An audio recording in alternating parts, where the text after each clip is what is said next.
ಲೋಕಾಯುಕ್ತ ಬಲೆಗೆ ಬಿದ್ದಿದ್ದಂತಹ ಅಧಿಕಾರಿ ಇದೀಗ ಸಾವನ್ನಪ್ಪಿದ್ದಾರೆ ಅನ್ನುವಂತಹ ಮಾಹಿತಿ ಲಭ್ಯವಾಗ್ತಾ ಇದೆ. ಲೋಕಾಯುಕ್ತ ಬಲೆಗೆ ಬಿದ್ದು ಜೈಲು ಸೇರಿದಂತಹ ಅಧಿಕಾರಿ ಸಾವನ್ನಪ್ಪಿದ್ದಾರೆ.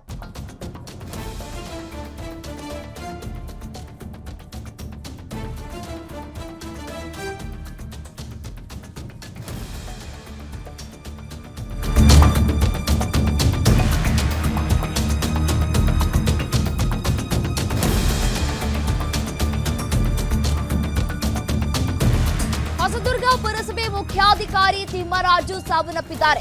ಎದೆ ನೋವು ಅಂತ ಹೇಳಿ ಜಿಲ್ಲಾಸ್ಪತ್ರೆಗೆ ಕರೆತಂದಿದ್ದಂತಹ ಪೊಲೀಸರು ಹೃದಯಾಘಾತದಿಂದ ಚಿಕಿತ್ಸೆ ಫಲಕಾರಿಯಾಗದೆ ಆಸ್ಪತ್ರೆಯಲ್ಲೇ ಸಾವನ್ನಪ್ಪಿದ್ದಾರೆ. ಕಚೇರಿಯಲ್ಲಿ ಲಂಚ ಪಡಿತಾ ಇದ್ದಂತಹ ಸಂದರ್ಭದಲ್ಲಿ, ಅದು ಕೂಡ 25,000 ರೂಪಾಯಿ ಲಂಚ ಪಡಿತಾ ಇದ್ದಂತಹ ಸಂದರ್ಭದಲ್ಲಿ ಸಿಕ್ಕಿಬಿದ್ದಿದ್ರು ತಿಮ್ಮರಾಜು. ಕಳೆದ 2 ದಿನಗಳ ಹಿಂದೆಯಷ್ಟೇ ಸಿಕ್ಕಿಬಿದ್ದಿದ್ದಂತಹ ತಿಮ್ಮರಾಜು ಈ ಸ್ವತ್ತು ಮಾಡಿಕೊಡೋದಕ್ಕೆ ಅಂತ ಹೇಳಿ 25,000 ರೂಪಾಯಿ ಲಂಚವನ್ನ ಕೇಳಿದ್ರು. ಹಣ ಪಡೆಯುವಾಗಲೇ ಲೋಕಾಯುಕ್ತ ಬಲೆಗೆ ತಿಮ್ಮರಾಜು ಬೆದ್ದಿದ್ರು. ಶಂಕರಪ್ಪ ಅನ್ನೋರು DHA ಕುಮಾರ್ ಎನ್ನುವವರ ಖಾಲಿ ಜಾಗದಲ್ಲಿ ನಂದೀಶ್ವರ ಬಂಬು ಡಿಪೋವನ್ನ ಇಟ್ಕೊಂಡಿರ್ತಾರೆ. ಆ ಸಂದರ್ಭದಲ್ಲಿ ಅವರು ಈ ಸ್ವತ್ತನ್ನ ಮಾಡಿಕೊಡಿ ಅಂತ ಹೇಳಿ ತಿಮ್ಮರಾಜು ಅವರ ಬಳಿ ಹೋಗಿರ್ತಾರೆ. ಈ ಸಂದರ್ಭದಲ್ಲಿ 50,000 ರೂಪಾಯಿ ಬೇಡಿಕೆಯನ್ನ ಇಟ್ಟಿದ್ರು.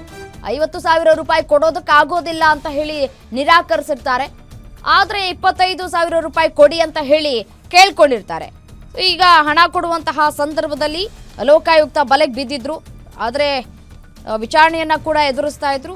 ಅನಾರೋಗ್ಯದ ಹಿನ್ನೆಲೆಯಲ್ಲಿ ಆಸ್ಪತ್ರೆಗೆ ಕರೆದೊಯ್ದಂತಹ ಸಂದರ್ಭದಲ್ಲಿ ಹೃದಯಾಘಾತದಿಂದ ಸಾವನ್ನಪ್ಪಿದ್ದಾರೆ ಅನ್ನೋ ಮಾಹಿತಿ ಸಿಗ್ತಾ ಇದೆ.